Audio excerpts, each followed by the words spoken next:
নতুন কিছু ট্রাই করতে আমার ভীষণ ভালো লাগে, আর তাই আলু দিয়ে আজকে এই সুন্দর ডোনাটগুলো তৈরি করে নেব।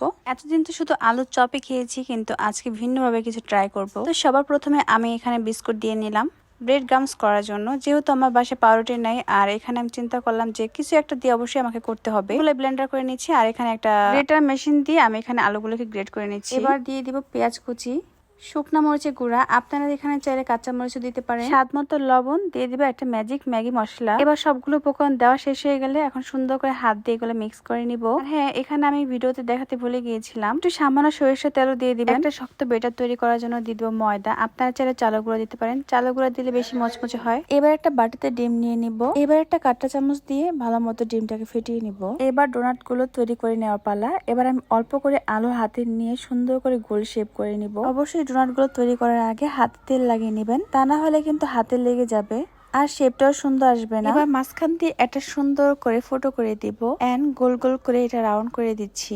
এক কথা হলো, এটা যেভাবেই হোক এটা রাউন্ড করতেই হবে। এটা আরো সহজে করতে চাইলে আপনারা চাইলে এখানে চালের গুঁড়া কিংবা বেসন, ময়দা যেটাই দেন না কেন একটু বেশি পরিমাণ দিতে পারেন। এতে করে ডো গুলো শক্ত হবে আর ডোনাট গুলো তৈরি করতে অনেক সুন্দর হবে, সহজ হবে। এইভাবে আমি সবগুলো ডোনাট তৈরি করে নিলাম। এখন হচ্ছে ফেটানো ডিমের মধ্যে একটা করে ছেড়ে দিব, এই পাশ ওপাশ করে একটু চুবনি খাওয়াই নিব। তারা চাইলে এটা হাত দিয়েও করতে পারেন, বাট আমি কাঁটা চামচ দিয়ে করতেছি। ডিমের মধ্যে থেকে চুপ খাওয়ানো হয়ে গেলে এবার দিয়ে দিব হচ্ছে ব্রেড ক্রামস এর মধ্যে। এবার ব্রেড ক্রামস এর বালুগুলো দিয়ে ভালো মতো মাখিয়ে নিব।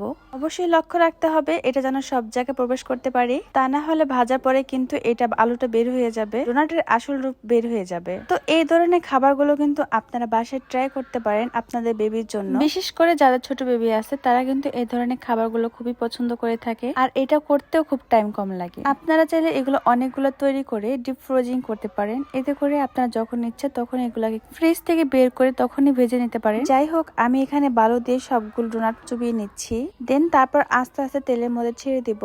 আর এইগুলো ভাজতে কিন্তু অতিরিক্ত তেলেরও প্রয়োজন হয় না, খুব সামান্য তেল দিয়ে কিন্তু এটা ভাজা যায়। আর হ্যাঁ, ভাজার সময় অবশ্যই লক্ষ্য রাখতে হবে যাতে চুলার আঁচটা একদম হাই হিটে না থাকে, হালকা আঁচে এটা সুন্দর করে ভেজে নেবেন। তবে এই খাবারটা কিন্তু অনেক বেশি মজা হয়েছিল আর দেখতেও খুব ইউনিক লাগছিল। যদিও এই ভিডিওটা আমি অনেকদিন আগে করেছিলাম, বাট সময় স্বল্পতার কারণে এডিট করতে পারিনি আর আপনাদের মাঝে শেয়ারও করতে পারিনি এটা রেসিপিটা। আচ্ছা, অবশ্যই সম্পূর্ণ ভিডিও দেখার পরে আপনারা কমেন্ট করতে ভুলবেন না যে আসলে রেসিপিটা কেমন হয়েছে আর আপনারা কতটুকু শিখতে পেরেছেন। যদি ভালো লাগে থাকে অবশ্যই লাইক কমেন্ট করতে ভুলবেন না, আর অবশ্যই আপনার ফ্যামিলির কাছে শেয়ার করে দিবেন যাতে করে তারা এই ইউনিক জিনিসটা শিখতে পারে আর মাঝে মধ্যে আপনাদের বাসায় ইনভাইট করে এই ধরনের জিনিসগুলো তৈরি করে খাওয়াতে পারে। সো গাইস, সবাইকে অসংখ্য ধন্যবাদ জানাচ্ছি আমার এই ভিডিওটি সম্পূর্ণ দেখার জন্য। তো প্লিজ সবাই আমার চ্যানেলটা লাইক ফলো করতে ভুলবেন না। আজকের মতো এখানেই বিদায় নিচ্ছি। আল্লাহ হাফিজ, আসসালামু আলাইকুম।